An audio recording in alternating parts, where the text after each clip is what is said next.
Principal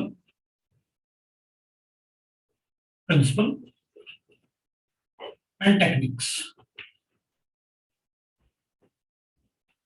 आपके पास अगर NCERT है तो आप एनसीईआरटी को ले लो, और अगर आपके पास स्टेट बोर्ड है तो स्टेट बोर्ड का बुक ले लो, कोई प्रॉब्लम नहीं, क्योंकि दोनों में डिफरेंस नहीं है ज्यादा। मतलब कभी कभी ऐसे हो जाता है कि आप एनसीईआरटी में 231 पेज पे गिवन है तो बाकी स्टेट बोर्ड में 230 पेज पे गिवन है, लाइक दैट हो सकता है, बट सब टॉपिक एक जैसे ही है। तो विल राइट दैट। अपन बात करते हैं इसमें। तो पहले अपन इंटरमीडिएट्स की बात करेंगे। एक होता है इलेक्ट्रोफाइल्स, अपन रिएजेंट्स की बात कर रहे हैं। What are the reagents? पहले अपन रिएजेंट्स की बात कर रहे हैं। द रिएजेंट्स इलेक्ट्रोफाइल होते हैं, इलेक्ट्रोफाइल्स होता है। इनको अपन ई पॉजिटिव से डिनोट करते हैं, दे आर द रिएजेंट्स। इसमें पॉजिटिव चार्ज लिखा हुआ है तो these are electron deficient, so are electron seeking groups, thus always react। Sir screen zoom हो गई। ठीक है, कोई बात नहीं, वो इसलिए अपन कर लेते हैं, कोई प्रॉब्लम नहीं। अगर जूम हो जाता है तो तुम मुझे बता देना ऐसे, क्योंकि कई बार होता है मैं लिखता रहता हूँ तो जूम हो गया। So always react with reactant. Organic chemistry में रिएक्टेंट को अपन सबस्ट्रेट बोलते हैं। ऑलवेज रिएक्ट विथ सबस्ट्रेट, मैं इसको ब्रैकेट में लिख देता हूं रिएक्टेंट। सो जितने भी इलेक्ट्रोफाइल्स होंगे वो इलेक्ट्रॉन डेफिशिएंट अगर है, और एक बात ध्यान रखना, जो पार्ट अपन पढ़ रहे हैं ना, इससे आपका मेंस और आपका स्कूल वाला पार्ट बहुत अच्छे से सॉल्व होगा। एडवांस के लिए अपन को थोड़ा हायर लेवल जाना पड़ेगा, वो बताऊंगा मैं, फिर उसको अपन नेक्स्ट राउंड में पढ़ेंगे, तो एक बार रिवीजन टाइप करके हो जाएगा। Substrate, that is react with the substrate at electron rich site. तो जो भी रिएक्टेंट होता है उसमें जो इलेक्ट्रॉन रिच साइट होता है, इलेक्ट्रोफाइल हमेशा वहां रिएक्ट करेगा। So electrophile reacts with the electron rich site.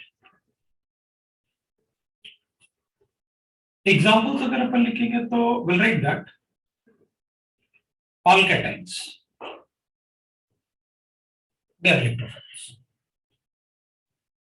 जैसे H प्लस आइन हो गया, NO2 पॉजिटिव हो गया, right, H plus, CH3 positive हो गया, राइट, विल राइट दैट। सो जितना भी इलेक्ट्रोफाइल्स होगा, सर जूम हो गई। अब वो थोड़ी देर के लिए तो जूम ना, एक मिनट रुकना है, मैं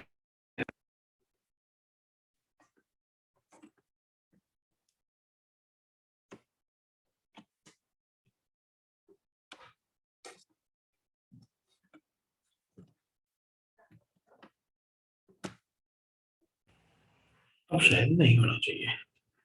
सो अपन कहेंगे पॉजिटिवली चार्ज होना चाहिए बस, तो आई पॉजिटिव हो गया।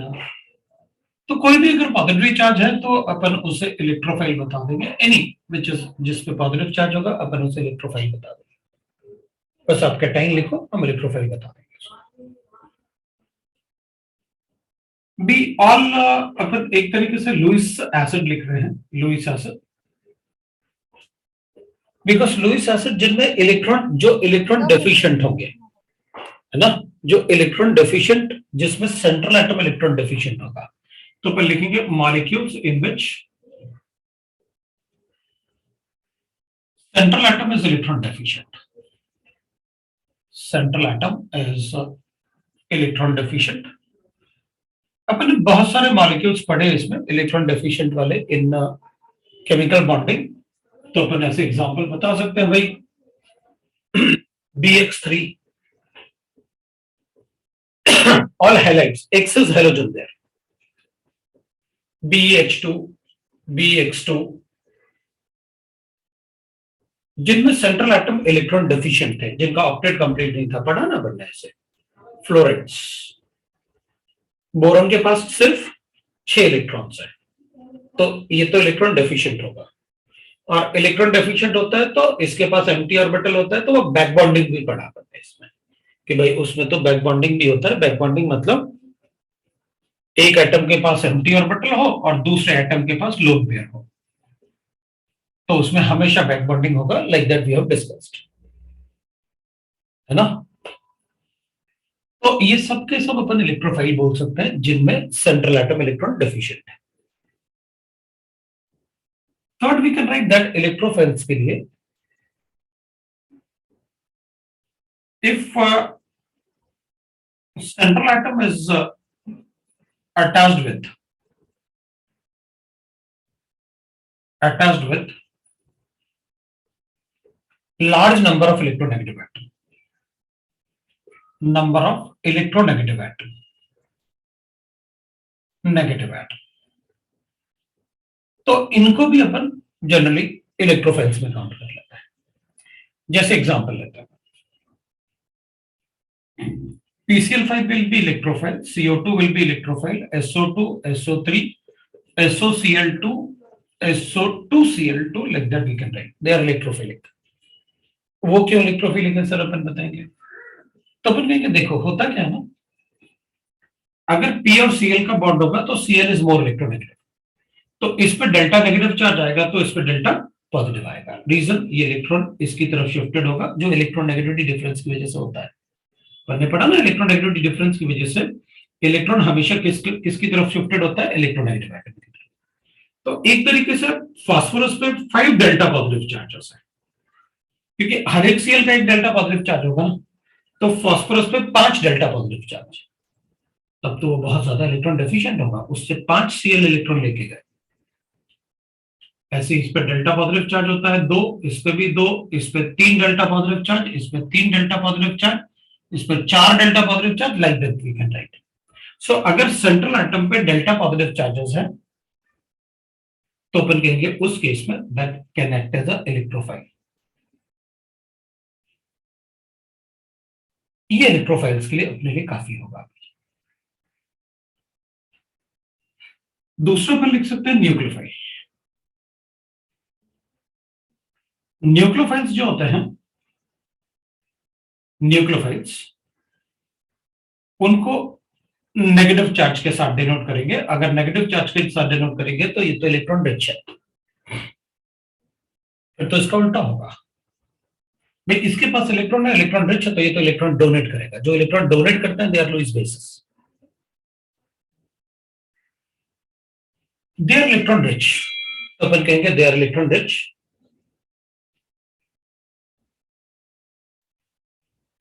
they are electron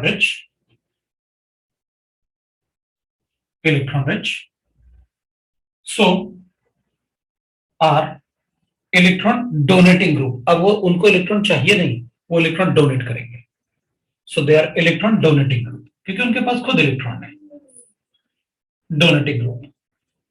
thus जैसे इसमें लिखा ना पहले, always react with the substrate or react with the substrate। अब इसके पास अपने इलेक्ट्रॉन है तो बाहर रिएक्ट करेगा जहां इलेक्ट्रॉन डेफिशिएंसी होगी, with the substrate at electron deficient site, वहां अटैक करेगा। ठीक है, एग्जांपल दे दो भैया। तो अपन कहेंगे ऑल एनाइंस, आप कोई भी एनाइन लिखो, अगर नेगेटिव चार्ज है तो ऑक्टेट कंप्लीट ही रहा होगा उसका। तो ऑल एनाइंस में अपन लिख सकते हैं H नेगेटिव लिख लो आप, CH3O नेगेटिव लिखो, OH नेगेटिव लिखो, NO2 पे नेगेटिव चार्ज भी होता है, CH3 पे भी नेगेटिव चार्ज हो सकता है, कार्बाइनाइन, Cl, Br, any we can write that, etc. we can say. So any anion it will act as a nucleophile। जैसे अपन ने इसमें लुईस एसिड लिखा वैसे अपन यहाँ पर लुईस बेस लिख सकते हैं। लुईस बेसिस वो होते हैं जो इलेक्ट्रॉन रिच होता है, जो इलेक्ट्रॉन डोनर होता है, so they are electron donor. Lewis base अपन को पता है, they are electron donor and Lewis acids are electron acceptor. हाँ तो ठीक है, इलेक्ट्रॉन डेफिशिएंट होते हैं तो इलेक्ट्रॉन एक्सेप्ट करते हैं। लुईस एसिड जो होता है वो इलेक्ट्रॉन एक्सेप्टर होता है। ठीक है, वो अपन पहले भी पढ़े हुए हैं केमिकल बॉन्डिंग में। सो इलेक्ट्रॉन डोनर होगा तो इलेक्ट्रॉन होगा तो डोनेट करेगा ना. So all molecules in which central atom has at least one lone pair. Central atom अपन सबको पता है क्या होता है.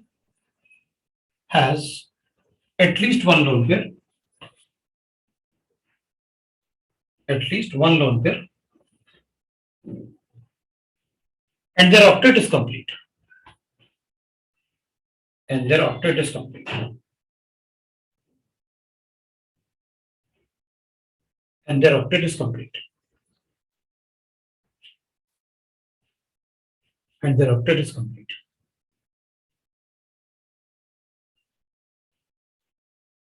तो ठीक है, we'll write like this. It's a Lewis base. Central atom के पास एक भी lone pair है तो it will act as a Lewis base. Alcohols,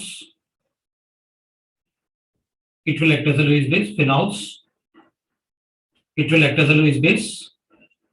Ethers, it will act as a Lewis base.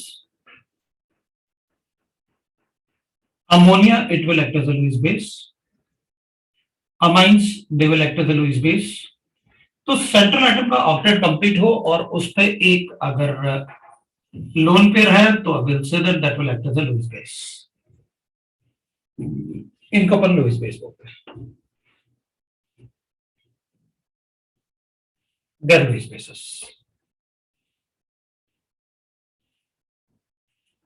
So this can be called as Lewis bases. We can say that अगर एक lone pair है किसी भी atom के पास और उसका octet complete है तो अपन उसे लुईस बेस जैसे बोलेंगे.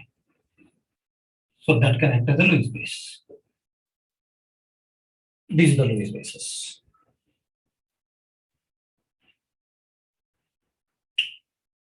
These are the reagents. Nucleophile and electrophiles are called reagents. Now there are few compounds which are called as intermediates. Even we'll say that. इसमें C लिख लेता हूं. All olefins. Olefins का मतलब होता है unsaturated compounds. Unsaturated compound को अपन olefins कहते हैं. तो जैसे alkenes,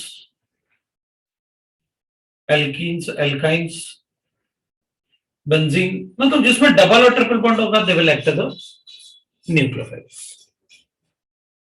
वो पाई इलेक्ट्रॉन क्लाउड होगा तो पाई इलेक्ट्रॉन डेंसिटी काफी वीक होती है, उसे इजीली ब्रेक किया जा सकता है. That's why etcetera due to the presence of pi bonds. Presence of weak pi bonds. Weak pi bonds ये हो जाएगा. Right. So like that I can write. So these are the reagents. What electrophiles, nucleophiles, they are called reagents. Electrophiles and nucleophiles, they are called reagents. अब मैं कुछ intermediates बताऊंगा आपको.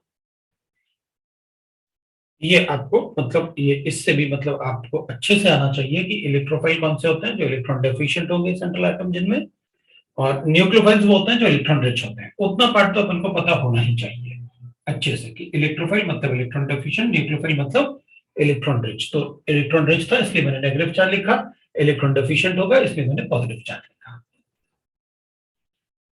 अब मैं आपको इंटरमीडिएट्स बताऊंगा. पहले आप लिख लो फिर उसके बाद अपन इंटरमीडिएट्स की बात करते हैं.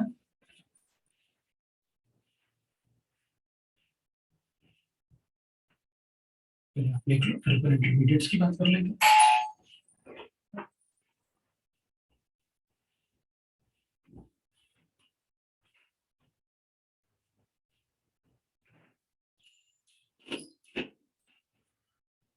इंटरमीडिएट्स में कुछ एक इंटरमीडिएट्स अपन को पढ़ना होता है, लेकिन डायरेक्टली अपन को मोस्टली मतलब याद होना चाहिए. जैसे इलेक्ट्रोफाइल और न्यूक्लियोफाइल्स था, तो वैसे ही अपन को याद होना चाहिए कि भाई इंटरमीडिएट्स हम किस किस को बोलेंगे. तो जो बड़े कॉमन इंटरमीडिएट्स होते हैं वो होते हैं, एक तो होता है इंटरमीडिएट में कार्बोकैटायन पढ़ना होता है अपन को, दूसरा अपन को कार्बोनाइन पढ़ना होता है, और थर्ड अपन को पढ़ना होता है दैट इज फ्री रेडिकल। ये इंटरमीडिएट अपन को पढ़ने होते हैं। मैं एक एक करके आपको बता देता हूं, कार्बोकेटाइन क्या होता है, कार्बोएनाइन क्या होता है और फ्री रेडिकल क्या होता है। तो अपन पहले कार्बोकेटाइन की बात करते हैं। तो when carbon atom has positive charge, जब कार्बन एटम पे पॉजिटिव चार्ज होगा तो अपन उससे कार्बोकेटाइन इंटरमीडिएट बोलेंगे। Positive charge, then it is called carbocation. अब जितने भी कैटाइन्स है ना, उनका नाम जनरली अपन ईएम से एंड करते हैं, तो अपन इसे कार्बोनियम आइन भी बोलते हैं। जैसे सोडियम, पोटेशियम, हाइड्रोनियम, तो अपन उनको ईएम बोल सकते हैं। लेकिन कार्बोएनाइन को कभी, एनाइन कभी अपन ईएम नहीं बोलते, क्लोरोनियम थोड़ी बोलते हैं। तो जिन पे पॉजिटिव चार्ज होता है उनको ईएम बोल सकते हैं। तो कभी कभी वो क्या करते हैं, रादर देन यूजिंग कार्बोकेटाइन वो कार्बोनियम आइन बोल देते हैं। तो फिर ठीक है, will not get confused. Carbonium ion क्या होता है, we are able to write that. What is carbonium ion? इसके ऊपर लिख सकते हैं कार्बोकेटाइन में, that is the simplest carbocation is CH3 positive, that is called methyl carbocation. Carbocation obviously बात है, वहां पर कार्बन जो इसके 3 बॉन्ड्स होंगे और इसमें पॉजिटिव चार्ज होगा, तो इलेक्ट्रॉन डेफिशिएंट तो है, so it will act as electrophile. जिस कार्बन पे पॉजिटिव चार्ज है, अगर वो उसके 3 बॉन्ड्स तो होंगे ही होंगे। जिस कार्बन पे पॉजिटिव चार्ज है, अगर वो एक तरफ से कार्बन से अटैच्ड है, बाकी हाइड्रोजन एटम है, तो इसको अपन कहते हैं प्राइमरी या 1 डिग्री कार्बोकेटाइन और 1 डिग्री कार्बोकेटाइन और 1 degree. If carbon atom having positive charge is attached with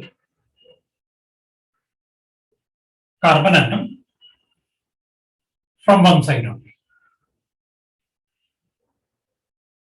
one side, तो उसको अपन कहते हैं 1 डिग्री कार्बोकेटाइन।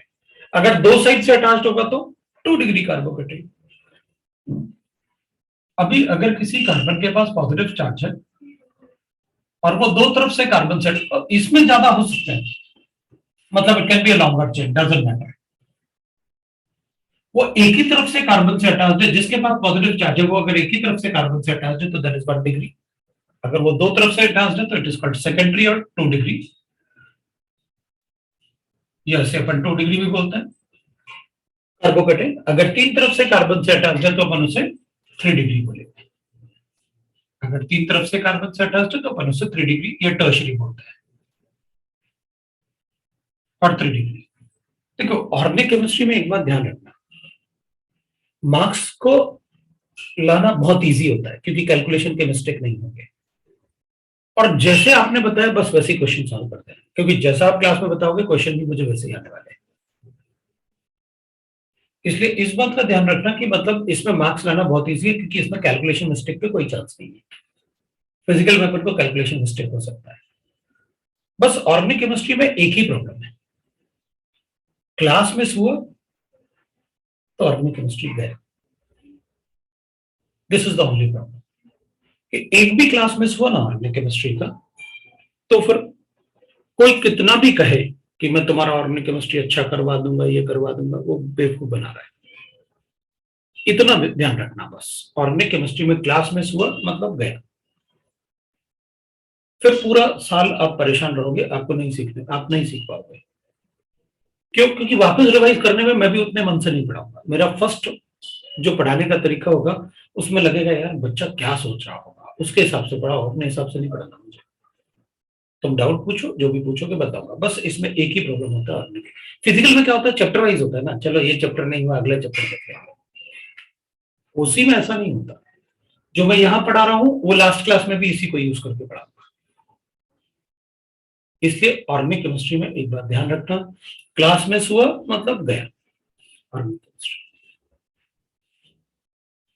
ठीक है ना। तो उस बात का ध्यान रखना। फिजिकल में क्लास मिस करो मैं ज्यादा वो नहीं सोचता, क्यों, नेक्स्ट चैप्टर में पढ़ लेगा यार स्टूडेंट। 70% सिलेबस भी आता है तो भी आईटी होता है, 70% पेपर करने के बाद भी आईटी होता है आराम से, 1000 के अंदर है। लेकिन अगर ओसी गया तो फिर गया, क्योंकि कैलकुलेशन मिस्टेक होते नहीं और मार्क्स बहुत सारे जाएंगे फिर तो, क्योंकि ओसी आते ही नहीं। तो इसमें बस इतना ही ध्यान रखना। अब अपन को ये बात तो पता चल गया, अब कुछ ऐसे भी होते हैं जैसे मान लो उनको ऐसे स्पेशल टाइप के, जैसे ये है। अब जो कार्बन एटम डबल बॉन्ड को होल्ड करता है, अगर उसी कार्बन एटम पे पॉजिटिव चार्ज है तो अपन कहेंगे सर आपने बताया तो कि कार्बन एक तरफ से अगर कार्बन से अटैच्ड है तो 1 डिग्री होता है, तो आप इसे 1 डिग्री लिख दो। लेकिन इसका कॉमन नेम भी होता है विनाइलिक कार्बोकेटाइन। ये विनाइलिक होता है अगर जिस कार्बन पे पॉजिटिव चार्ज है वही, उसी पे जिस कार्बन पे पॉजिटिव चार्ज है वो डबल बॉन्ड से अगर अटैच्ड है तो अपन उसे विनाइलिक बोलते हैं, कार्बोकेटाइन। अगर मेरे पास ऐसे गिवन है ना, डबल बॉन्ड CH और इसको CH2 लिखता हूं ऐसे, तो इसको अपन बोलते हैं ये एलाइलिक ग्रुप होता है, तो ये एलाइलिक कार्बोकेटाइन होता है, कार्बोकेटाइन होता है। और अगर ऐसे होगा PHCH2, या फिर अपन ऐसे भी लिख सकते हैं, भाई पीएच का मतलब बेंजीन होता है, ये तो अपन को पता है, फिनाइल ग्रुप, और इसमें एक CH2 है जो अपन ने एक कार्बन से अटैच कर रखा है, इसको अपन कहते हैं बेंजाइलिक कार्बोकेटाइन, बेंजाइलिक कार्बोकेटाइन। वैसे तो मैंने आपको बताया था कि बेंजीन से अगर एक कार्बन एटम अटैच्ड है और उस पे एक, उस पे 2 हाइड्रोजन है तो उसको अपन बेंजाइल ग्रुप बोलते हैं, वो मैंने आपको बताया था। अब कार्बोकेटाइन्स आर इलेक्ट्रॉन डेफिशिएंट, ऑब्वियसली बात है, कार्बन का ऑक्टेट कंप्लीट तो है नहीं, सो दे आर इलेक्ट्रॉन डेफिशिएंट। और अगर इलेक्ट्रॉन डेफिशिएंट होंगे, हाँ एक और बात, अगर मेरा पढ़ाने का स्पीड ज्यादा है तो बोल देना कि सर थोड़ा स्पीड स्लो करो, ये आपको लिखना है तो बोल देना कि सर रुको आप मुझे लिखने दो। हाँ सर, मतलब आप समझाते टाइम लिखने में ये जाता है। हाँ तो आप इस बात को ध्यान रखना, क्योंकि अगर इतना इंपॉर्टेंट पार्ट है जो आप बोल रहे हो, तो इसमें अगर मुझे मिस नहीं करना है कुछ पार्ट, तो फिर आपको, मुझे बिल्कुल बुरा नहीं लगेगा कि भाई तुम बोलोगे तेज है स्लो है क्या है, आप बिल्कुल बोल सकते हो, तुम्हें पर तुम्हें एग्जाम देना, एग्जाम मुझे नहीं देना, और तुमसे ज्यादा रिजल्ट मुझे चाहिए, रिजल्ट मुझे भी चाहिए तुमको भी चाहिए, तुम्हें उतनी जरूरत नहीं होगी जितनी मुझे जरूरत है। इसलिए अगर तुम्हें लगता है कि स्पीड है तो बोलो कि सर रुको थोड़ा, मतलब लिखने तो दो, ठीक है मतलब ना। आपका पूरा एक्सप्लेन होने के बाद हमें लिखना चाहिए।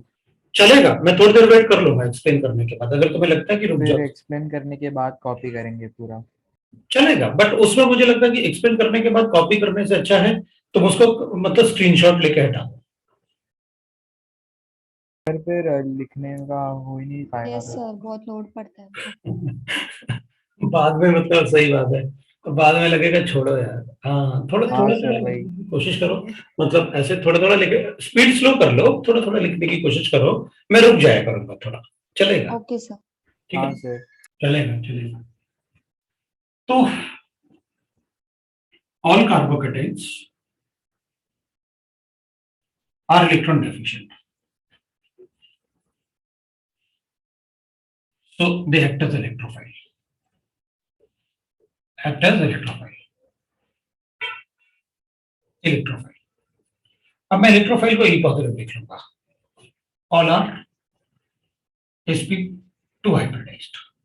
अब sp2 लिखा है तो हाइब्रिडाइज तो हो ही गया, लो भाई कार्बोकेटाइन लिख लो, मैं कार्बन आयन बनाता हूं,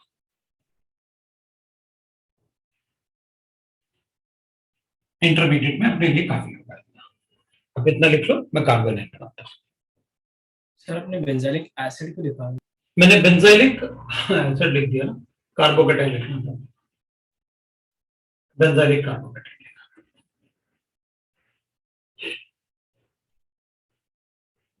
उसी में कैलकुलेशन की मिस्टेक नहीं होगी ना, इसलिए मतलब इसके क्वेश्चन को सॉल्व करना भी ज्यादा इजी होता है। क्वेश्चन में भी तो ऐसे ही लिखेगा, बताओ ये बेंजाइलिक कार्बोकेटाइन है कि क्या है? सबने बताया तो है बेंजाइलिक है कि क्या है।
यस ठीक है, अब ना जैसे अपन ने कार्बोकेटाइन लिखा वैसे कार्बोनाइन लिख सकते हैं।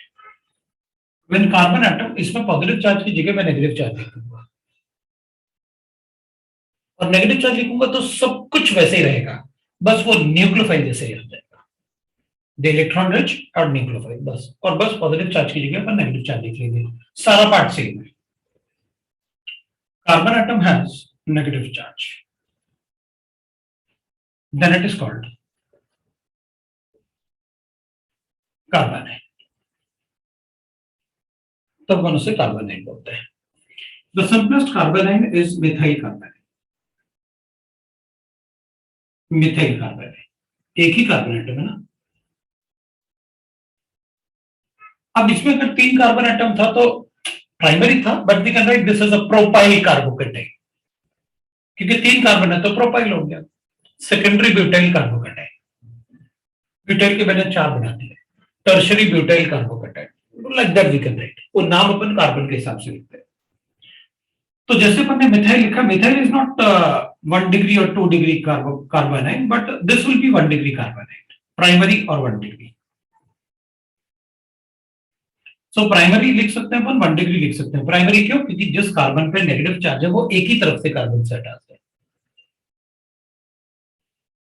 That is primary. अगर वो दो तरफ से कार्बन से अटैच है तो सेकेंडरी। सेकेंडरी लिख देंगे अपन उसे। So this will B secondary और 2 डिग्री कार्बोकेटाइन। सेकेंडरी को शॉर्ट फॉर्म में वो ऐसे लिखेंगे। टर्शियरी के लिए शॉर्ट फॉर्म में अपन को ऐसे लिखेंगे, टर्ट लिखेंगे और 3 डिग्री कार्बोकेटाइन। टर्शियरी को शॉर्ट फॉर्म में टर्ट लिखते हैं। बिल्कुल वैसे ही अपन विनाइलिक भी बताएंगे, तो vinylic carbocation, vinylic carbanion. So ये विनाइलिक हो गया, carbanion we know that, कार्बोनाइन।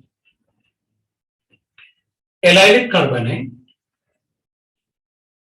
it will be allylic carbonine,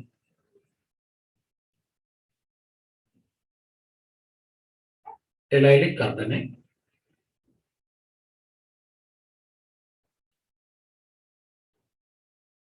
anion. और अगर अपने पास ऐसे गिवन है तो we know that this is benzylic carbanion. अब बेंजीन को ऐसे भी लिख सकते हो, ऐसे भी लिख सकते हो, बेंजाइलिक कार्बोनाइन। सो ठीक है, अगर कार्बन पे नेगेटिव चार्ज है और उसका ऑक्टेट कंप्लीट है तो it will act as nucleophile, act as nucleophile.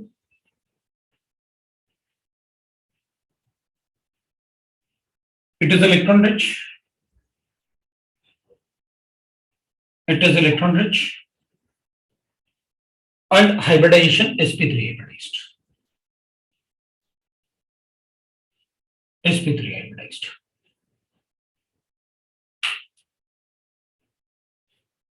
So that is about the carbonine.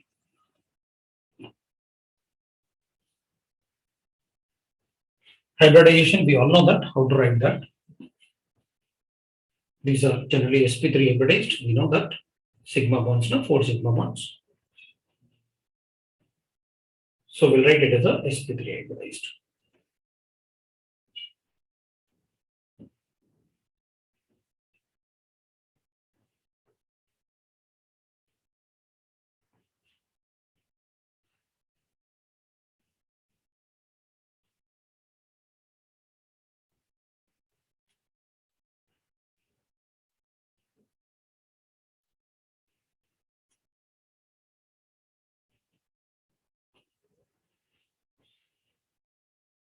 We can write another intermediate.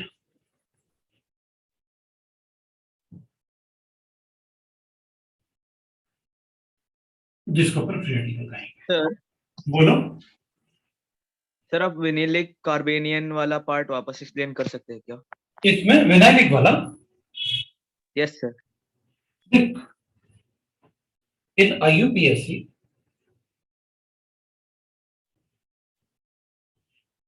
CH2 double bond CH2 CH.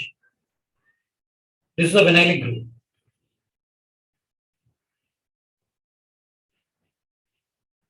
और इथेनाइल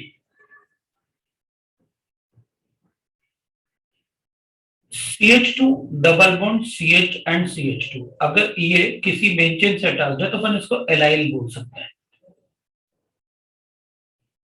एलाइल ग्रुप। और propynyl. और अगर PHCH2 ऐसे किसी main chain से attach है तो अपन इसे बेंजाइल बोल सकते हैं।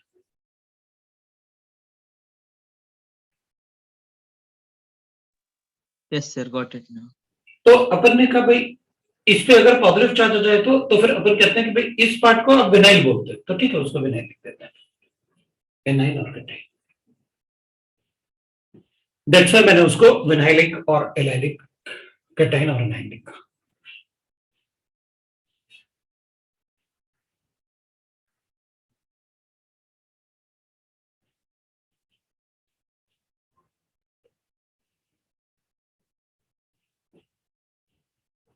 तो थर्ड टाइप का जो अपन ने लिखा हुआ है,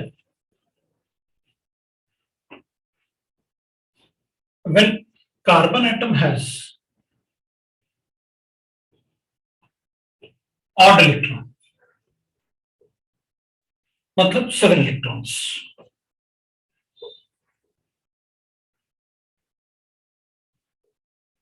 in octet, then it is called radical. The simplest radical is methyl radical.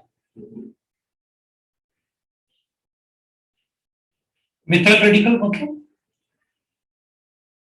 Carbon के पास 7 इलेक्ट्रॉन्स हैं। अच्छा, तो कार्बन के 4 वैलेंस इलेक्ट्रॉन में से 3 सिग्मा बॉन्ड से बॉन्डेड हो या 3 बॉन्डेड हो और एक ऑड इलेक्ट्रॉन जैसे हो तो अपन उसको रेडिकल बोलेंगे। बिल्कुल, जिनके पास भी ऑड इलेक्ट्रॉन होगा, मुझे फर्क नहीं पड़ता वो कार्बन है या कौन सा कंपाउंड है, अगर किसी मॉलिक्यूल या एटम के पास ऑड इलेक्ट्रॉन है then it is a free radical. इसके 4 ऑड तो 3 और 5 भी हो सकता है ना, या सिर्फ 7? बस 7 ही होगा रेडिकल में, तभी तो ब्रैकेट में लिखा हमने ऐसे। Okay sir. तो अगर जिस कार्बन पे रेडिकल है वो एक ही तरफ से कार्बन से अटैच्ड है तो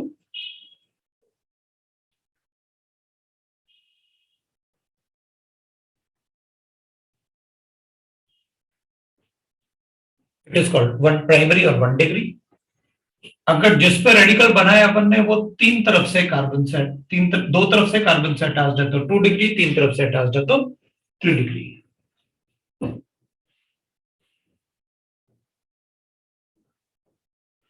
vinylic radical, allylic radical, benzylic radical.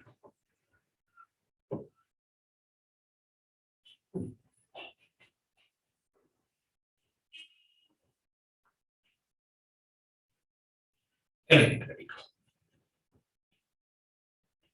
मतलब कार्बोकेटाइन और रेडिकल दोनों ही इलेक्ट्रॉन डेफिशिएंट है।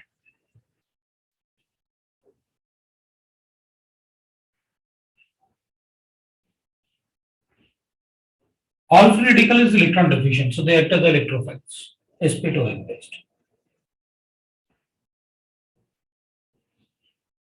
कार्बोकेटाइन जैसे ही वेव करेंगे, क्योंकि कार्बोकेटाइन भी, लेकिन कार्बोकेटाइन क्या होता है ना कि उसमें पॉजिटिव चार्ज आ गया। अभी पॉजिटिव, ये तो न्यूट्रल है, पॉजिटिव चार्ज होगा तो ज्यादा अनस्टेबल होना चाहिए, पॉजिटिव चार्ज आएगा तो सभी कैटायन को अट्रैक्ट करेगा ना। Radicals are neutral in nature, but they are electron deficient, क्योंकि उनका ऑक्टेट कंप्लीट नहीं होता। ऑक्टेट कंप्लीट नहीं होता तो वो चाहते हैं कि मुझे इलेक्ट्रॉन मिले ताकि ऑक्टेट कंप्लीट हो जाए, इसलिए उन्होंने बोल रहे हैं कि they will act as electrophile, क्योंकि their octet is not complete.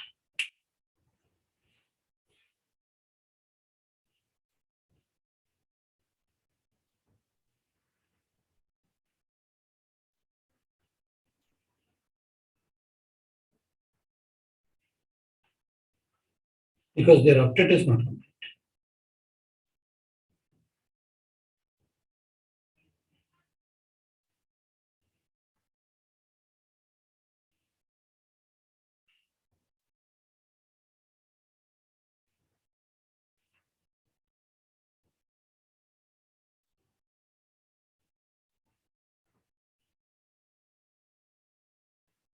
Yes.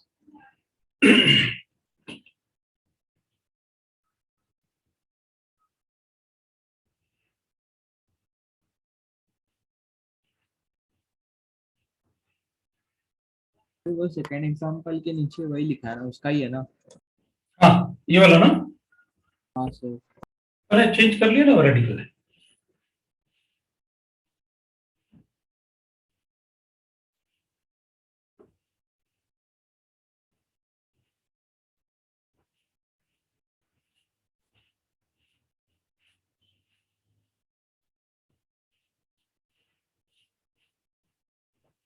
Sir तो कार्बोकेटायन और फ्री रेडिकल की केमिकल प्रॉपर्टीज भी सेम आएंगे ना, बिकॉज वो ऑलमोस्ट सेम, क्योंकि उसमें चार्ज है, इसमें न्यूट्रल है, तो थोड़ा तो चेंज होगा ही होगा।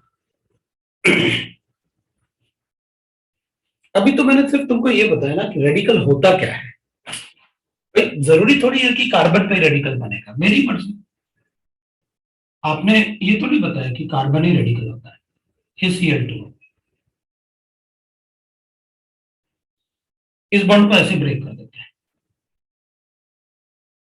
तो इसके पास 7 इलेक्ट्रॉन हो गए, इसके पास भी 7 इलेक्ट्रॉन हो गए, बोथ आर रेडिकल है। भाई इसके पास ब्रेक करते हैं इसे, तो इसके पास 7 इलेक्ट्रॉन हो गए,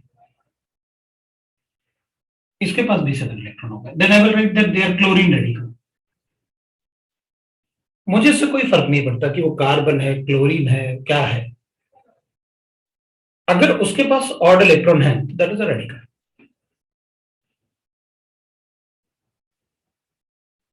तो यस सर, गॉट इट। अब अपन यही पढ़ने वाले हैं कि भाई हमें कैसे पता चलेगा कि किसी रिएक्शन में रेडिकल बनेगा कि कार्बोकेटाइन या कार्बोनाइन, हमें कैसे पता चलेगा। तो अपन कहेंगे बॉन्ड ब्रेकिंग से। अगर आप किसी बॉन्ड को सेंटर से ब्रेक करोगे तो ऑब्वियस सी बात है, दोनों तरफ ऑड इलेक्ट्रॉन आ जाएंगे। भाई उन्होंने शेयरिंग इसलिए किया था कि इवन हो जाए दोनों के। इवन नंबर होता है तो ज्यादा स्टेबिलिटी होती है। तो ये इंटरमीडिएट्स पढ़े अपन ने।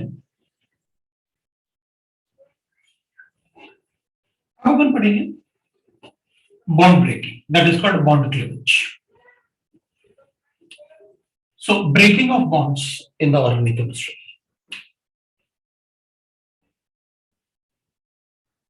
Fourth point of bond in the organic chemistry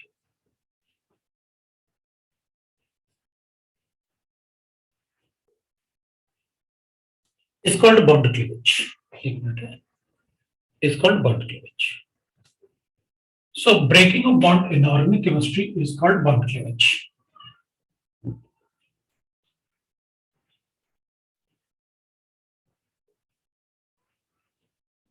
Is called the bond cleavage.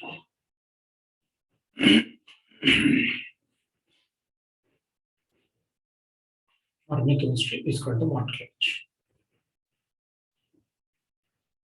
अब अपन ना थोड़ा सा बॉन्ड क्लीवेज जनरली दो टाइप से होता है।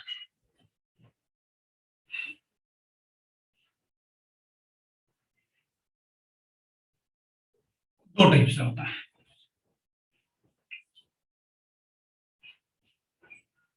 एक अपन कहते हैं हेटेरोलाइटिक क्लीवेज ऑफ बॉन्ड,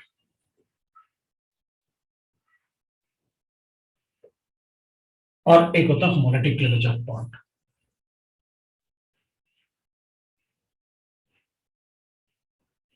ब्रेकिंग और क्लीवेज एक ही बात है। मेरे पास एक will say that when the bonded electron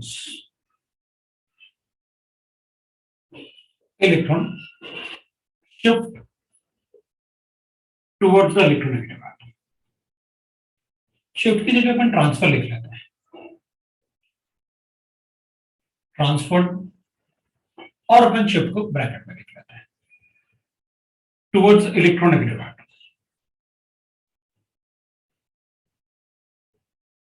atom, तो अपन उसे कहते हैं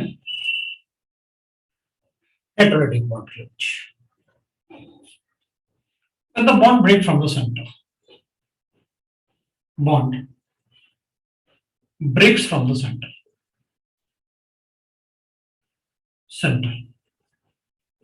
तो अपन उसे कहते हैं होमोलाइटिक क्लीवेज। चलो दोनों में देखते हैं कैसे। मेरे पास एक कंपाउंड है CH3Cl, that is a methyl chloride. नाम अपन लिख सकते हैं, नहीं भी लिखोगे आप नाम तो भी आपको पता है कि व्हाट इट इज।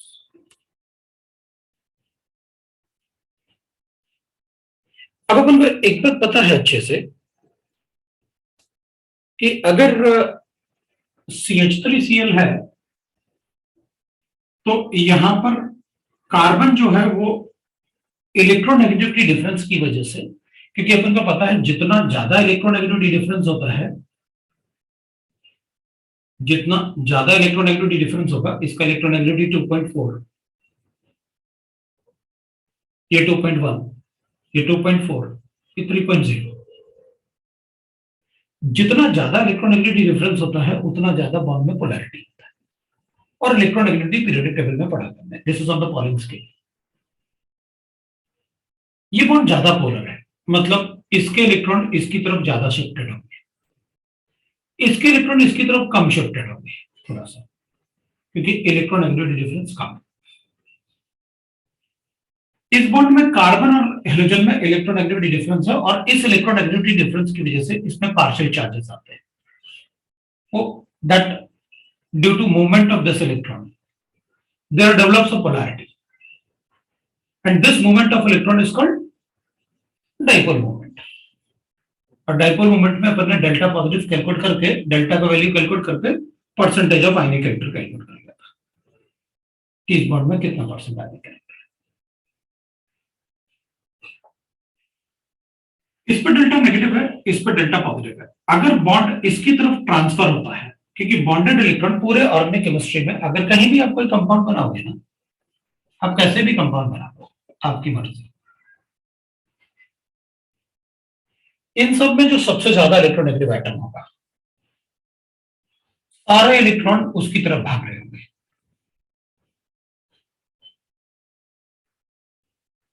सारे इलेक्ट्रॉन उसकी तरफ भाग रहे होंगे। वो क्यों? क्योंकि वो ये इससे इलेक्ट्रॉन भी पुल कर रहा होगा, तो ये इलेक्ट्रॉन डेफिशिएंट तो ये इनसे भी पुल करने की कोशिश करेगा, तो ये इलेक्ट्रॉन डेफिशिएंट ये इससे पुल करने, मतलब ऐसे इलेक्ट्रॉन पुल करते रहते हैं, क्योंकि ये इससे ये सबसे ज्यादा इलेक्ट्रॉन पुल कर रहा है। तो किसी भी ऑर्गेनिक कंपाउंड में सारे इलेक्ट्रॉन सबसे ज्यादा इलेक्ट्रोनेगेटिव एटम की तरफ भाग रहे होते हैं। भाग रहे होते हैं मतलब शिफ्ट हो रहे होते हैं थोड़ा थोड़ा उनके बॉन्ड्स में। मतलब आई डजंट मीन दैट कि मतलब यहां से चलो इलेक्ट्रॉन यहीं चला जाएगा, नहीं, ये इससे पुल कर रहा है तो ये दोनों से पुल करेगा, ये इससे पुल करेगा, ये इससे पुल करेगा, ये इससे पुल करेगा, लाइक दैट। तो बॉन्ड के इलेक्ट्रॉन थोड़ा थोड़ा थोड़ा शिफ्ट हो रहे होंगे उसकी तरफ, वही बॉन्ड में। अगर इलेक्ट्रॉन ऐसे ट्रांसफर होता है तो मैं इसका इलेक्ट्रॉन इसको देने वाला हूं, that is transfer of electron. इसका इलेक्ट्रॉन इसको दूंगा क्योंकि इसकी तरफ इलेक्ट्रॉन डेंसिटी ऑलरेडी शिफ्टेड है, तो इलेक्ट्रॉन हमेशा उसकी तरफ ट्रांसफर होते हैं जो ज्यादा इलेक्ट्रोनेगेटिव होता है। अगर उसकी तरफ गया तो कार्बन से एक इलेक्ट्रॉन चला गया, उसके पास पॉजिटिव चार्ज, सीएल को एक इलेक्ट्रॉन मिल गया, उसके पास नेगेटिव चार्ज, कार्बोकेटाइन बना और ये नेगेटिव चार्ज एनाइन बन गया।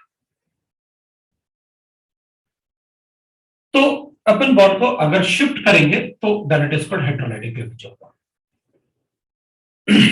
सिमिलरली अगर मैं इसमें चेक करूंगा, मेरे पास ऐसे गिवन है, मेरे पास ऐसे गिवन है, अगर अपन इसको ऐसे ब्रेक करेंगे, मतलब सेंटर से अगर ब्रेक करेंगे तो मेरे पास CH3 एक ऑड इलेक्ट्रॉन बचेगा और Cl के पास भी ऑड इलेक्ट्रॉन बचेगा, तो विल गेट फ्री रेडिकल्स। मतलब बॉन्ड अगर सेंटर से ब्रेक होगा तो अपन उसे होमोलैटिक क्लीवेज बोलते हैं और वो फ्री रेडिकल जनरेट करता है। और अगर बॉन्ड इलेक्ट्रॉन जो है बॉन्डेड इलेक्ट्रॉन जो है वो अगर इलेक्ट्रोनेगेटिव एटम की तरफ ट्रांसफर हो जाए, शिफ्ट हो जाए, ट्रांसफर हो जाए, तो अपन उसमें कैटायंस बनाते हैं। ठीक है, अब लेकिन अपन कहेंगे सर दोनों ही केस में आपने एग्जांपल सेम दे रखा है, तो यहां भी आपने मिथाइल क्लोराइड बताया मुझे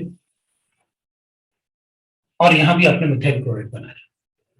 इसका मतलब है कि मॉलिक्यूल के नेचर पे बॉन्ड ब्रेकिंग डिपेंड नहीं करता। भाई आपने दोनों में एक जैसा एग्जांपल लिया, मिथाइल क्लोराइड इधर है, मिथाइल क्लोराइड इधर है, मतलब कुछ तो ऐसा कंडीशन है जिससे कि मैं बॉन्ड ऐसे भी ब्रेक कर सकता हूं, वैसे भी ब्रेक कर सकता हूं, डिपेंडिंग ऑन द कंडीशन। क्योंकि एग्जांपल तो आपने एक ही लिया, भाई आप अलग अलग एग्जांपल लेते हैं तो मैं सोचता अच्छा मॉलिक्यूल के नेचर पे डिपेंड करता होगा यार, उसमें वैसे ब्रेक करेगा, इसमें ऐसे ब्रेक करेगा। दोनों में एग्जांपल सेम लेने का मतलब है कि वो रिएक्शन कंडीशन पर डिपेंड करता है कि कैसे बॉन्ड ब्रेक होगा।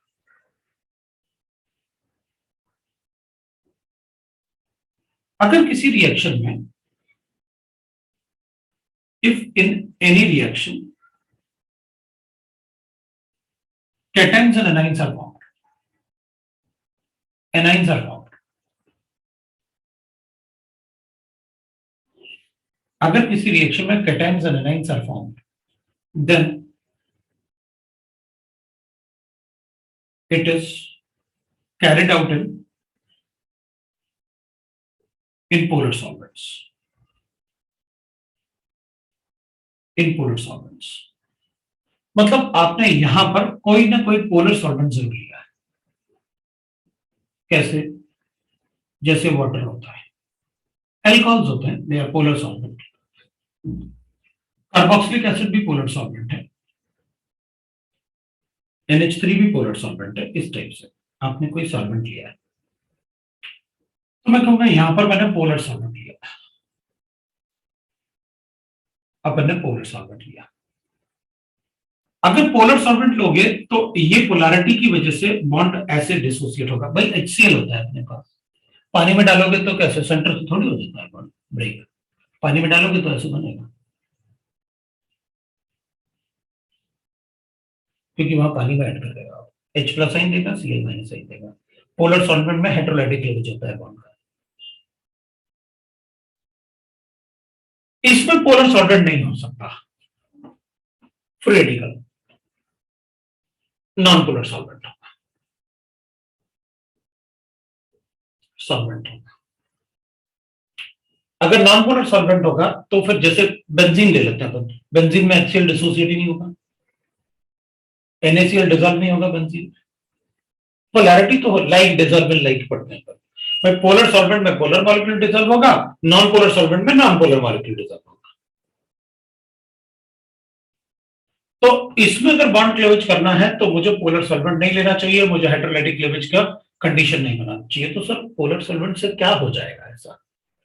तो अपन कहेंगे देख, अपन ने हाइड्रेशन तो पढ़ा ही हुआ है, इस पर डेल्टा पॉजिटिव होता है, इस पर डेल्टा नेगेटिव होता है। पोलर सॉल्वेंट क्या करेगा, जैसे वाटर जैसे सॉल्वेंट है, तो वाटर के सॉल्वेंट्स, वाटर सॉल्वेंट जो होता है ना, वाटर का ऑक्सीजन जो है ना जिसपे नेगेटिव चार्ज होगा वो इसको अपनी तरफ अट्रैक्ट करेगा, और वाटर का हाइड्रोजन जो होगा ना वो इसको अपनी तरफ अट्रैक्ट करेगा। ये इधर खींचेंगे, वो उधर खींचेंगे, तो ये बॉन्ड क्या होगा, वीक हो जाएगा। तो ये जितना ज्यादा इसको खींचेगा उतना ज्यादा इलेक्ट्रॉन डेफिशिएंट, उतना ज्यादा ये इलेक्ट्रॉन इसकी तरफ शिफ्ट होगा। ये इधर खींचेगा, ये इधर खींचेगा, तो उस केस में क्या होगा, ये बॉन्ड उतना ज्यादा पोलराइज हो जाएगा और इस पर नेगेटिव चार्ज बढ़ता जाएगा। जब पोलर सॉल्वेंट होता है तो इस टाइप से ब्रेक होने के चांसेस बढ़ जाते हैं। तो फिर नॉन पोलर सॉल्वेंट में क्यों नहीं होता ऐसा? अपन कहेंगे नॉन पोलर सॉल्वेंट में आप एक बार देखो, इस पर डेल्टा पॉजिटिव चार्ज, इस पर डेल्टा नेगेटिव चार्ज है, इस पर डेल्टा पॉजिटिव चार्ज है, और इसमें डेल्टा पॉजिटिव नेगेटिव होता ही नहीं। जो नॉन पोलर सॉल्वेंट है उनमें डेल्टा पॉजिटिव नेगेटिव होता ही नहीं। जब होता ही नहीं तो फिर इनको अट्रैक्ट कैसे करेगा? अगर होता ही नहीं इनमें डेल्टा पॉजिटिव नेगेटिव, इसका मतलब ये बॉन्ड स्ट्रांग होगा, ब्रेक नहीं होगा। वैसे इनका कोई यूज नहीं है नॉन पोलर सॉल्वेंट में, आपको पूरा बॉन्ड ब्रेक करना पड़ेगा, तो फिर बॉन्ड सेंटर से ब्रेक होगा। लेकिन रेडिकल जैसे बॉन्ड ब्रेक करना बहुत कम कंडीशन में होता है। जैसे अपन कहेंगे कि भाई अगर मुझे पूरे केमिस्ट्री में in the organic reactions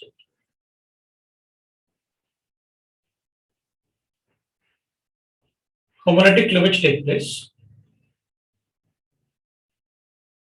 cleavage मतलब रेडिकल बनना है, take place in presence of peroxides या फिर सनलाइट। आप गामा रेडिएशन भी लिख सकते हो, सनलाइट। तो E equal to h nu होता ना, तो अपन ने सनलाइट को, एनर्जी को एच न्यू जैसे लिख लिया, और एट हाई टेम्परेचर। ये दोनों तो पक्का ही होंगे, हाई टेम्परेचर पर नहीं लिख रहा है बस। ये दोनों दिखेंगे तो अपन को पता है, अगर ये इसमें से और उसमें से कुछ भी लिखा है ना, 100% अपन वही करने वाले रेडिकल मैकेनिज्म। और अगर पोलर सॉल्वेंट है तो कैटायन एनायन पक्का बनेंगे, क्योंकि ऐसा कोई भी रिएक्शन जिसमें कैटायन एनायन बनेंगे ना, वो पोलर सॉल्वेंट में होगा। Is the polar solvents. मैं आपको सॉल्वेंट भी बताऊंगा। तो अपना फर्स्ट राउंड है ना, जिसमें मतलब अपन बहुत ज्यादा हाई फाई नहीं जाने वाले, क्योंकि इससे ज्यादा वैसे भी मेंस तक भी नहीं पूछेंगे, इतना बहुत कम ही पूछते हैं अपन से। तो पहले ही बताया कि मेंस और अपना स्कूल वाला पार्ट इससे पूरा सॉल्व होगा अपना। So this is about the bond cleavage. अब इन दोनों में से अगर मुझसे ये पूछ सकते हैं, बताओ दोनों में से किस टाइप के बॉन्ड को ब्रेक करना ज्यादा मुश्किल है, तो अपन कहेंगे होमोलिटिक क्लीवेज। वो क्यों होमोलिटिक क्लीवेज को क्यों? ये तो इधर भी तो है। अपन कहेंगे देखो, होमोलिटिक क्लीवेज में अपन को ये बॉन्ड तो ब्रेक करना ही करना है, और इन दोनों के बीच में जो इलेक्ट्रोस्टैटिक अट्रैक्शन होगा ना, वो भी ब्रेक करना है। भाई अगर एडजेसेंट एटम पे पॉजिटिव और नेगेटिव हैं, पार्शियल चार्ज हैं, ब्रेक तो करना पड़ेगा ना उनके अट्रैक्शन को। तो बॉन्ड भी ब्रेक करना है और उनके अट्रैक्शन को भी ब्रेक करना है। उसमें पोलर सॉल्वेंट डालो, अपने आप ही ब्रेक हो जाएगा। सर मतलब जो हेटेरोलिटिक में पोलर सॉल्वेंट करता है वो हमें खुद से करना पड़ता है होमोलिटिक में। बिल्कुल is more polar solvent catalyst की तरह एक्ट करता है ना फिर you can say that, you can say that homolytic cleavage is more difficult than heterolytic cleavage। बिल्कुल पोलर सॉल्वेंट कैटलिस्ट जैसे एक्ट करेगा to break that bond.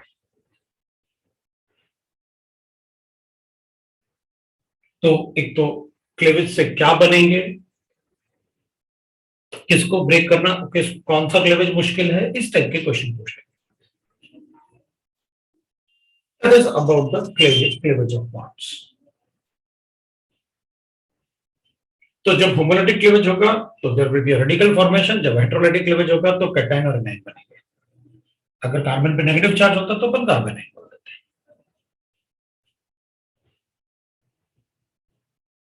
This is a bond breaking. तो नीचे का रफ मत करना। नहीं, ये वाला रफ नहीं करूंगा नीचे वाला, आप आराम से लिख लो, उसके बाद ही रफ करो।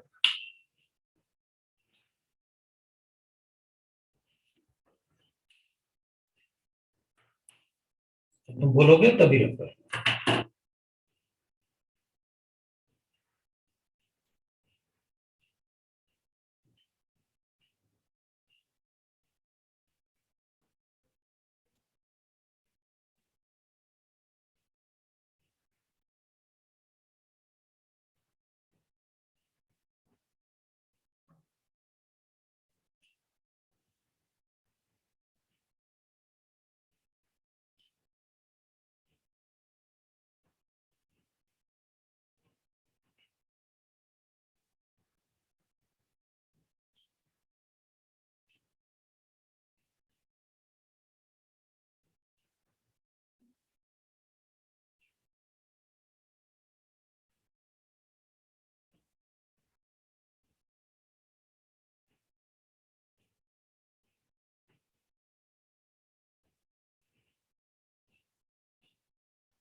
हो गया?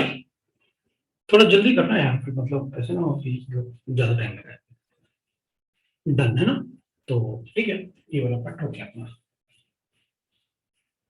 Sir 1 minute.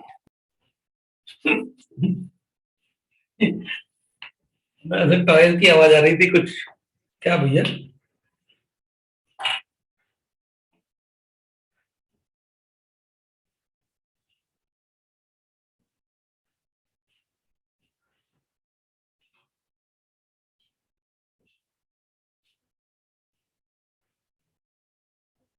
Done sir. अब अपन कैलकुलेट करेंगे, तो अब अपन लिखेंगे electron displacement. Electron displacement effect. Effect in covalent bonds in the organic compound. तो अपन फैक्टर्स पढ़ रहे हैं जिससे कि इलेक्ट्रॉन डिस्प्लेसमेंट होता है in the covalent bonds in the organic compounds, वो पढ़ रहे हैं। तो देयर आर सर्टेन इफेक्ट्स, जैसे एक होता है इंडक्टिव इफेक्ट।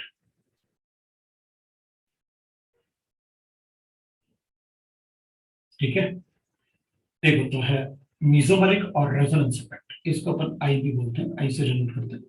मीजोमेरिक और रेजोनेंस इफेक्ट। मीजोमेरिक को एम लिखते हैं इफेक्ट, और एक होता है we'll write that hyperconjugation effect.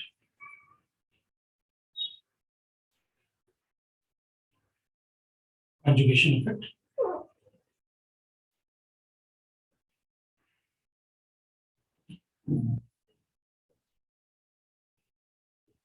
and we write the electromagnetic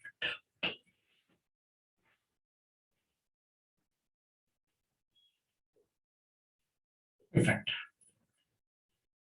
These are the different type of effects जो उनको पढ़ने हैं।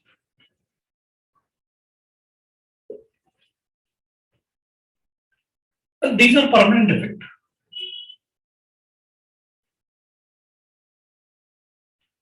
effect, but this is a temporary effect. We write like this.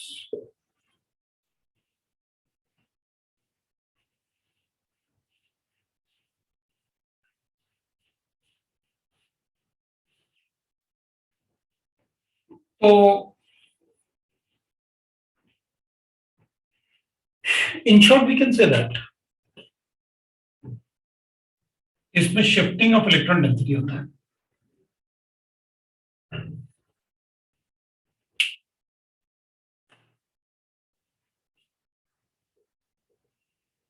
Shifting of electron density through sigma bond.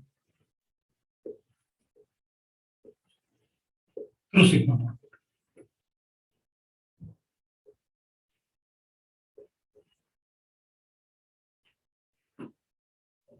इसमें transfer of electron होता है, transfer of pi electrons.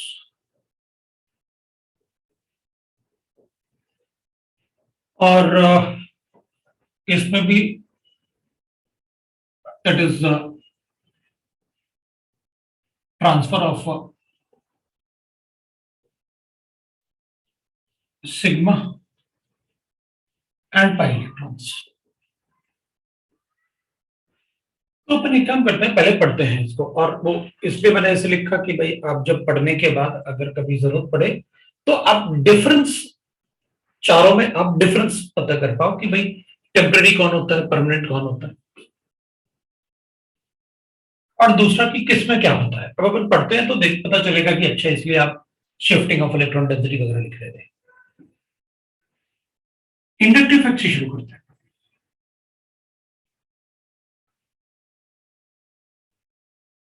Inductive effect थोड़ा थोड़ा application भी पढ़ेंगे अपन, जैसे अपन ने कहा कि भाई मेंस वगैरह में जैसे कौन से क्वेश्चन पूछेंगे तो अपन एप्लीकेशन भी पढ़े। Shifting of electron density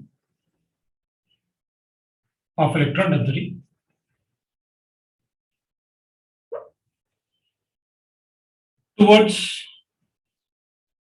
the most electronegative atom। अभी आपने कहा ही था कि भाई मॉलिक्यूल में सारे इलेक्ट्रॉन मोर इलेक्ट्रोनेगेटिव की तरफ भागते हैं, मोर इलेक्ट्रोनेगेटिव एटम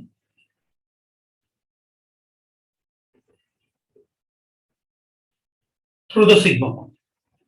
मतलब इंडक्टिव इफेक्ट सिर्फ सिग्मा बॉन्ड्स में होता है, through the sigma bonds, sigma bonds। So inductive effect only take place in the sigma bonds। तो चलो देखते हैं कैसे। पहले अपन एग्जांपल लेते हैं और फिर चेक करेंगे अपन कि मतलब कैसे अपन को इंडक्टिव इफेक्ट बताना है। एक एग्जांपल लेते हैं, मान लो अपने पास ऐसे एक कंपाउंड है, ऐसे देख लेते हैं। Cl is more electronegative than carbon। तो इस पे डेल्टा नेगेटिव चार्ज होगा, इस पे डेल्टा पॉजिटिव चार्ज होगा। ड्यू टू द पोलैरिटी ना इलेक्ट्रोनेगेटिविटी डिफरेंस की वजह से अपन ने ऐसे लिखा। उसमें हाइड्रोजन होंगे, वी नो दैट कार्बन की वैलेंसी अपन को कंप्लीट करनी होती है, वो चीज अपन को पता है कि अपन कार्बन की वैलेंसी कंप्लीट कर लेंगे, दैट वी नो। अब अपन क्या करेंगे, अपन कहेंगे देखो भाई अगर इस बॉन्ड के इलेक्ट्रॉन, क्लोरीन ज्यादा इलेक्ट्रोनेगेटिव है तो इसकी तरफ शिफ्टेड होंगे, तो this carbon will become electron deficient. ये कार्बन 1 है, ये कार्बन 2 है, कार्बन 3 है, कार्बन 4 है, कार्बन 5, लाइक दैट हम चेन बना सकते हैं, नो प्रॉब्लम फॉर अस। लेकिन इस कार्बन से अगर क्लोरीन इलेक्ट्रॉन विड्रॉ करेगा, मतलब लेके जाएगा, क्यों? क्योंकि इलेक्ट्रोनेगेटिविटी डिफरेंस है ना, इस बॉन्ड के इलेक्ट्रॉन इसकी तरफ शिफ्टेड होंगे,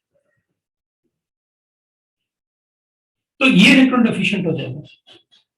अब ये इलेक्ट्रॉन डेफिशिएंट होगा तो ये कहेगा यार मैं इलेक्ट्रॉन डेफिशिएंट हूं, तू भी कार्बन है, चल थोड़ा सा इलेक्ट्रॉन डेफिशिएंसी तुम मेरा शेयर करो। तो ये थोड़ा सा अपना इलेक्ट्रॉन इसको देगा। अगर ये अपना थोड़ा सा इलेक्ट्रॉन देगा तो इसकी इलेक्ट्रॉन डेफिशिएंसी थोड़ी कम हो जाएगी, लेकिन ये भी इलेक्ट्रॉन डेफिशिएंट हो जाएगा। अब ये इलेक्ट्रॉन डेफिशिएंट है तो ये इससे मतलब सेम चीज बोलेगा कि भाई मैं थोड़ा इलेक्ट्रॉन डेफिशिएंट हूं, अगर हो सकता है तो थोड़ा शेयर करो, तो अपन इससे शेयर करेंगे थोड़ा सा। अब experimentally it is found that कि inductive effect third carbon atom के बाद खत्म हो जाता है, तो इसके बाद नेग्लिजिबल हो जाता है, तो खत्म, ऑलमोस्ट जीरो नहीं बोला मैंने, खत्म हो जाता है कि वो शेयरिंग करने की जरूरत नहीं पड़ती, उतना अपन कैलकुलेट भी नहीं कर पाते, लेकिन वो होता है। तो after third carbon atom it is negligible. experimentally it is found that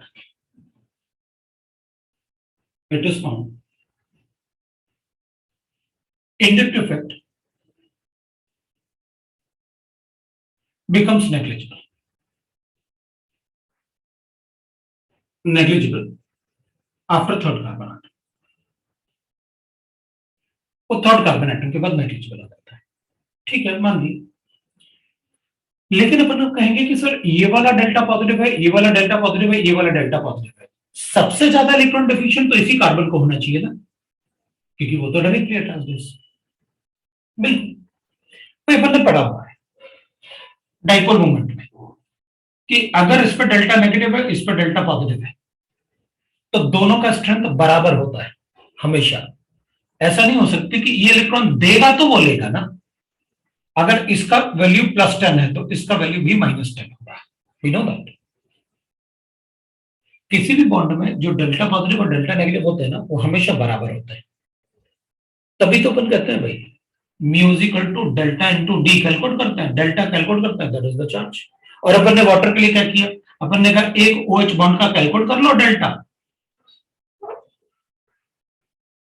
अगर ऑप्शन पे पूछे तो 2 डेल्टा बता दो, क्योंकि उधर से भी एक डेल्टा बनेगा डेल्टा नेगेटिव, इधर से भी एक डेल्टा बनेगा। डाइपोल मोमेंट में पढ़ा हमने। तो अपन क्या कहेंगे, ठीक है, इसका मतलब ये हुआ ना सर, अगर मान लेते हैं एग्जाम्पल कि जितना डेल्टा इधर क्रिएट हुआ उतना इधर भी क्रिएट हुआ, ये तो पक्का है इस बॉन्ड में, शुरू में यही हुआ होगा, बिल्कुल। ये -10 जनरेट हुआ तो ये +10 है। अब अपन कह रहे हैं कि थोड़ा थोड़ा ये शेयर करता है, तो चलो थोड़ा थोड़ा ऐसे कर देता है। ये +6 रहेगा, ये +3 रहेगा, तो ये +1 रहेगा, मतलब थोड़ा थोड़ा शेयर हो गया। तीनों का सम क्या होगा, +10 के बराबर। लेकिन सबसे ज्यादा इलेक्ट्रॉन यही डेफिशिएंट यही रहेगा, क्यों, क्योंकि ये डायरेक्टली अटैच्ड है उससे। फिर ये रहेगा, फिर ये रहेगा, तो अपन ऐसे लिख देते हैं, उसमें क्या है, strength of delta positive is greater than delta double positive is greater than delta triple positive. Similarly I will write that strength of, अपन ऐसे लिख देते हैं, delta positive plus delta double positive plus delta triple positive is equal to delta negative. बिल्कुल लिखना पड़ेगा भाई, इन तीनों का सम जो है वो उसके बराबर होगा, वो तो हो गई, आपने डिवाइड किया ना ऐसे। ऐसे कोई अपन को वैल्यू लिख के नहीं देने वाला, लेकिन ये अंडरस्टूड है, we have to write like this, assume like this कि भाई सबसे ज्यादा इलेक्ट्रॉन डिफ्यूजन तो ये रहेगा, फिर ये, क्योंकि वो डायरेक्टली अटैच्ड है उससे। अपन चार्ट भी लिखेंगे, लेकिन इट इज अंडरस्टूड, अपन ने ये लिख लिया, मेरे लिए काफी होगा, ठीक है। अगर मेरे पास ऐसे गिवन है 1 2 3 4 और NO2 लिखता हूं मैं, तो अपन कहेंगे ठीक है कोई बात नहीं, ये कार्बन डेल्टा पॉजिटिव चार्ज हो गया और इस पर डेल्टा नेगेटिव चार्ज हो गया।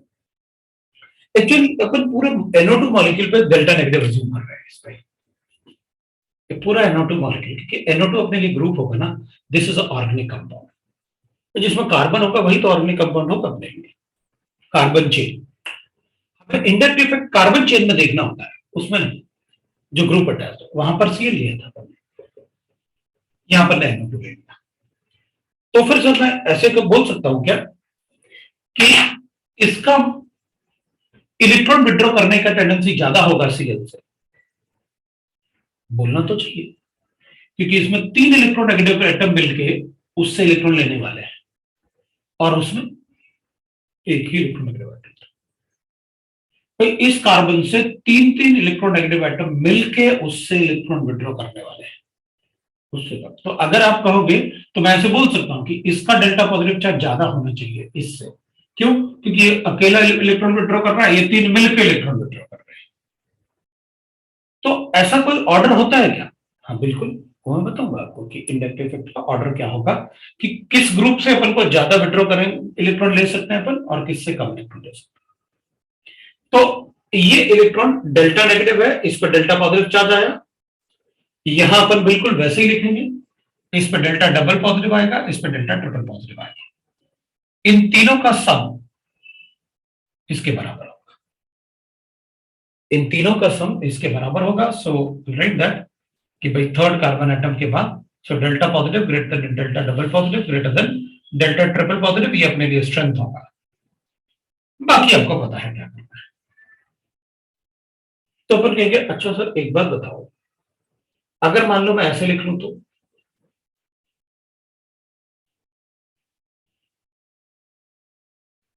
कुछ और लिखा अपन ने, तो फिर अपन कहेंगे भाई कार्बन ज्यादा इलेक्ट्रोनेगेटिव है मैग्नीशियम से, carbon atom is more electronegative than Mg।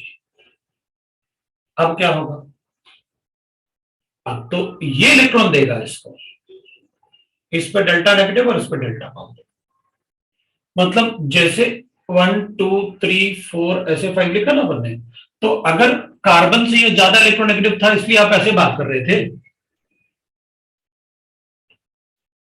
उससे इलेक्ट्रोनेगेटिव को दे रहे थे कार्बन से, लेकिन अब तो कार्बन खुद ज्यादा इलेक्ट्रोनेगेटिव है मैग्नीशियम से, तो इलेक्ट्रॉन देगा। अब कार्बन अगर ये इलेक्ट्रॉन रिच होगा तो फिर वही दोस्ती वाली बात, भाई तुम्हारे पास मतलब इलेक्ट्रॉन ज्यादा है, थोड़ा हमें भी शेयर करो, इसको शेयर करेगा थोड़ा, फिर ये कहेगा इसको भी शेयर करें, लेकिन थर्ड कार्बन एटम के बाद वो नेग्लिजिबल होता है। मतलब मैं ऐसे लिख सकता हूं कि अगर अपन लिखें strength of delta negative is greater than delta double negative greater than delta triple negative, क्योंकि ये तो डायरेक्टली अटैच्ड है इससे, सबसे ज्यादा तो इसी के पास होगा electron density. The strength of delta positive will be equal to delta negative plus delta double negative plus delta triple negative। मतलब इस टाइप से हमें छोटे छोटे फैक्टर्स को देखना पड़ेगा कि भाई कहां पर इलेक्ट्रॉन विड्रॉ हो रहा है, कहां पर इलेक्ट्रॉन रिलीज हो रहा है। अगर मान लो मेरे पास ऐसे होता, अपन ऐसे कर लेते हैं 1 2 3 4 5 और मैं Cl को यहां लिख लूं तो लिखो, क्या प्रॉब्लम है, इस पे डेल्टा नेगेटिव चार्ज, इस पे डेल्टा पॉजिटिव चार्ज, तो फिर कहेंगे अब ये दोनों तरफ से इलेक्ट्रॉन पुल करेगा, तो इससे भी पुल करेगा, इससे भी पुल करेगा, इस पे भी डेल्टा डबल पॉजिटिव, इस पे भी डेल्टा डबल पॉजिटिव। फिर थर्ड का इधर से जिस जो कार्बन से इलेक्ट्रोनेगेटिव एटम अटैच्ड है उससे थर्ड कार्बन एटम तक आई इफेक्ट जाएगा। अगर वो बीच में कहीं अटैच्ड है तो आपको वहां से दोनों तरफ थर्ड कार्बन एटम तक लेके जाना पड़ेगा। इन सबका सम डेल्टा नेगेटिव के बराबर होगा,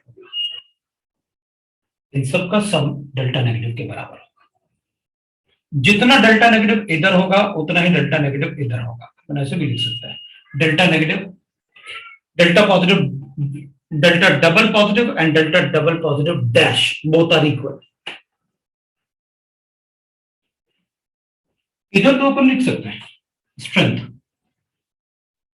अपन लिख सकते हैं delta positive is greater than delta double positive equal to delta double positive dash greater than delta triple positive equal to delta triple positive dash, और बराबर होंगे।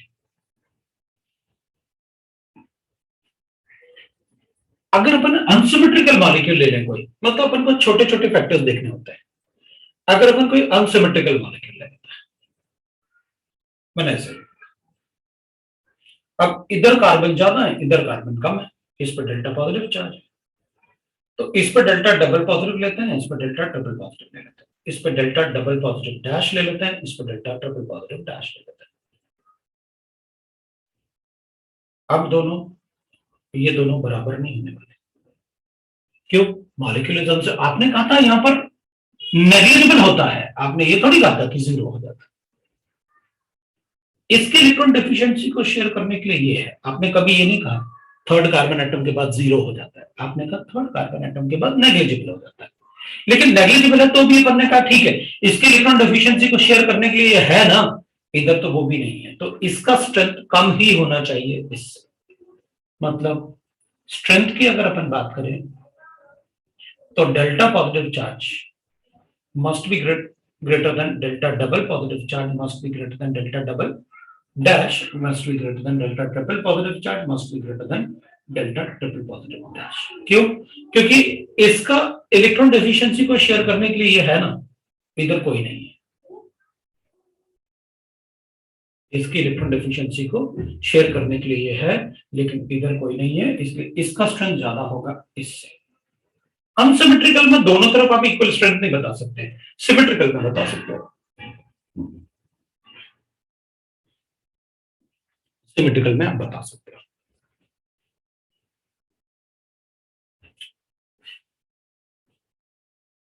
अगर इलेक्ट्रॉन डेंसिटी ऑर्गेनिक कंपाउंड से बाहर की तरफ जाता है,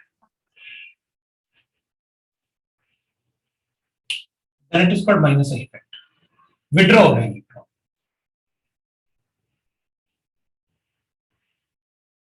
अगर इलेक्ट्रॉन डेंसिटी बाहर की तरफ जा रहा है ऑर्गेनिक कंपाउंड से, then it is called minus A effect।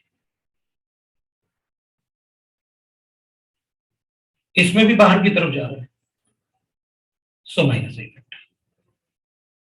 लेकिन इसमें तो इलेक्ट्रॉन डेंसिटी ऑर्गेनिक कंपाउंड की तरफ आ रहा है, तो इस तरफ भी बाहर जा रहा था, लेकिन इधर तो इलेक्ट्रॉन डेंसिटी अंदर की तरफ आ रहा है ना, then it is called plus effect।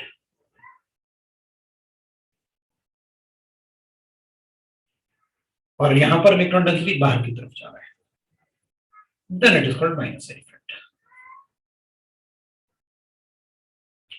Then it is called minus effect।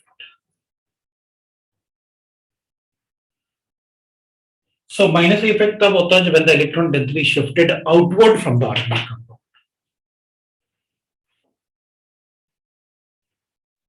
Minus effect when electron density shift outward from the organic compound।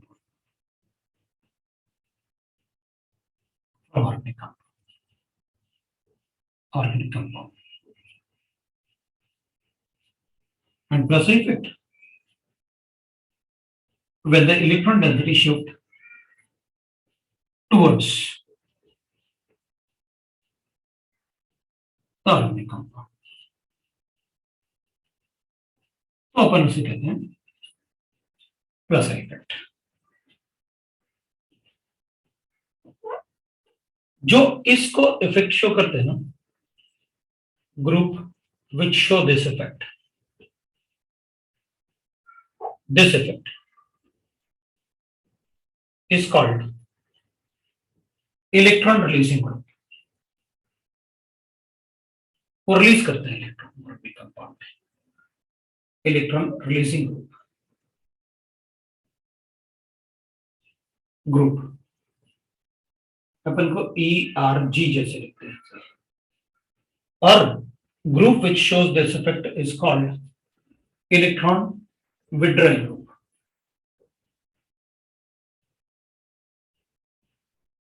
उनको अपन EWG जैसे लिखेंगे।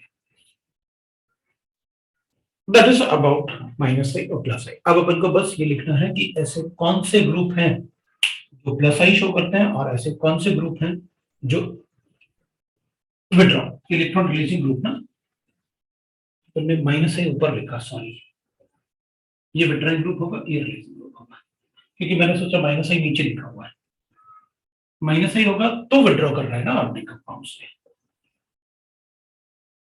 विड्रॉइंग, और यहां पर रिलीजिंग ग्रुप, वो रिलीजिंग ग्रुप है, यहां से लिखा, कोई प्रॉब्लम नहीं। Towards the organic compound plus effect, towards the organic compound, ठीक है ना।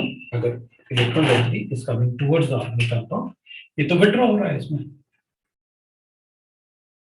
इसमें भी विड्रॉ हो रहा था, so this is electron withdrawing group, इसमें भी विड्रॉ हो रहे थे, लाइक दैट।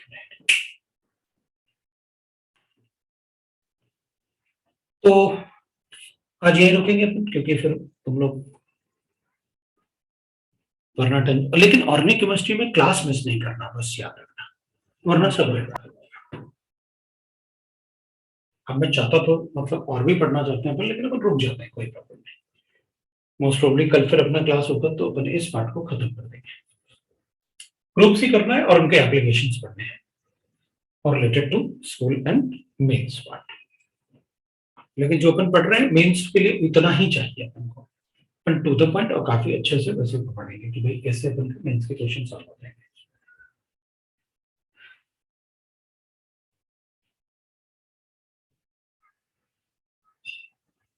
ठीक है, यस सर। तो तुम लोग तो लिखोगे अभी? सर हाँ लिख रहे हैं तुम सर, आप लिख रहे हो? हाँ, मैं स्टॉप कर लेता हूँ अपना ये मतलब